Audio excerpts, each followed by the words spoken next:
دوستان عزیز، سلام و درود به شما. باز یکی دوتا مطلب دارم که فکر کردم با شما در میون بذارم و وقت عزیزتون رو بگیرم. یکی این که یه ویدیوی دور میگشت و در مورد کتابی که آقای دن لی دیمکه نوشته بودن در سال 1984 به اسم فتح سرماخوردگی و آنفلانزا. در این کتاب مثل اینکه ایشون بسیار مقالات زیادی رو در مورد سرماخوردگی و آنفلانزا و این ویروس ها خوندن و از اون نتیجه گیری‌هایی کردن که در کتابشون جمع آوری کردن. نکته جالبی که درش بود این بود که توضیح میدادن که این قسمت سینوس که ما داریم، یعنی دور بینی و اینجا، این سینوس ما همیشه وقتی که هوا بیرون سرده، اینجا هم این قسمت هم سرده و این ویروس ها از اینجا وارد بدن ما میشن و ایشون معتقد بودن که اگر ما این منطقه رو گرم نگه داریم میتونیم این ویروس ها رو همونجا که هستن از بین ببریم. حالا یه متدی هم پیشنهاد میکنن، البته ناگفته نمونه، که ویروس کرونا الان همونطور که میدونیم در بالای 56 درجه نابود میشه. خب حالا ما چطوری میتونیم این منطقه رو مثلا به دمای 56 درجه ببریم بالا؟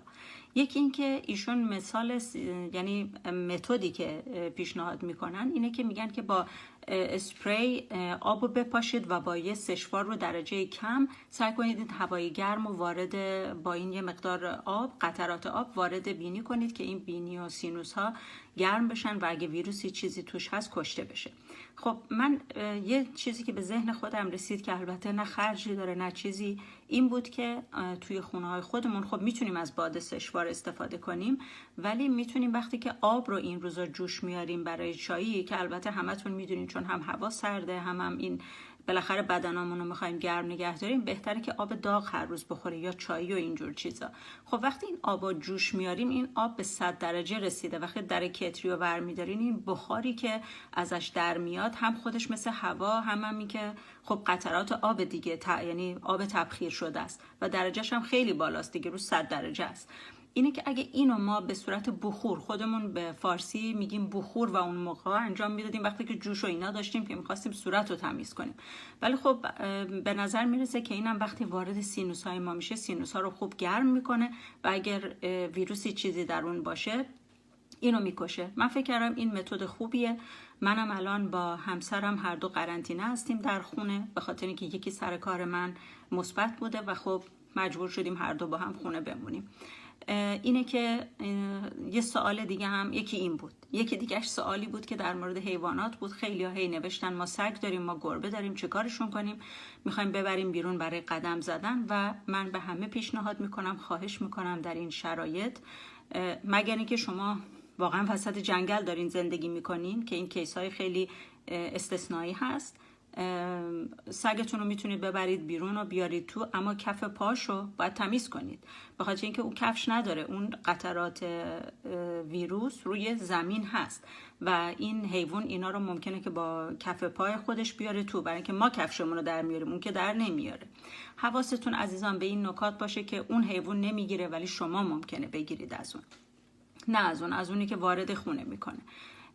دیگه این که خواهش میکنم ازتون عزیزان این موضوع قرنطینه رو جدی بگیرید. چندین پزشک در ایران، در خارج از ایران، همه راجع به این صحبت کردن، پزشکای آلمانی، پزشکای ایتالیایی، از همه جای دنیا.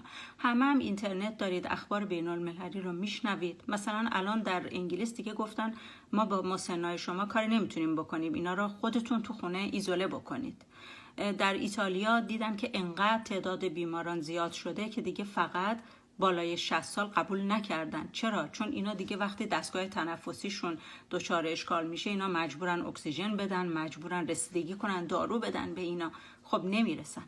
ما باید یه چیزی رو در این مورد دقت کنیم عزیزان. ویروس کرونا واگیریش خیلی زیاده. هممون اولش فکر این بودیم که خب مرگ و میرش 2%، ولی عزیز من اگر از یک جمعیت 10 میلیونی 2% هم مریض بشن و این تعداد هر روز هی 2 برابر بخواد بشه، که البته یکی از همکاران در ایران اینجوری پیش بینی کردن که هر 16 روز داره 2 برابر میشه، یعنی 5000 داره میشه 10,000 تا. کدوم کشور دنیا این همه تخت در اورژانس داره که بتونه به این بیماران برسه؟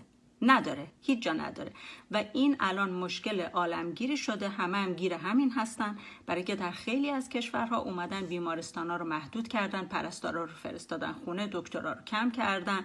خب الان مجبورن همه اینا رو دوباره بطلبن، بگن بیاین کار کنین به خاطر اینکه ما کمبود داریم. خب هیچ کشوری بنابراین آماده برای این همچین پندمی که الان در دنیا شده نیست. پس ما چرا خودمون رو داریم قرنطینه میکنیم؟ به خاطر اینکه یا ما عضو این 80% که قراره بگیرن هستیم یا نیستیم. یه عده خیلی کمی ممکنه نگیرن. حالا ما که قراره یا بگیریم یا نگیریم، ممکنه که به صورت اصلا وارد بدن بشه و ما اصلا حس نکنیم، ممکنه وارد بدنمون بشه مثل یه سرماخوردگی عادی رد کنیم و ممکنم هست که حالمون خیلی بد بشه. خب اگه حالمون خیلی بد بشه اون موقع باید بریم بیمارستان. الان مشکل این شده که مردم از خود ویروس کرونا نمیمیرن، از اینکه نمیتونن بهشون رسیدگی کنن دارن میمیرن، چون اینقدر تسهیلات در کادر پزشکی هیچ مملکتی به این سرعتی که این کرونا داره رشد میکنه وجود نداره. پس ما هممون داریم این کرونا گرفتنمونو، حالا انشالله نگیریم یا خفیف بگیریم یا حالا هرچی، داریم به تعویق میندازیم، عقبش تعویق داریم به عقب میندازیم. ببخشید من 600 سال دیگه ایران نبودم. امیدوارم که همیشه شاد و موفق باشید. مواظب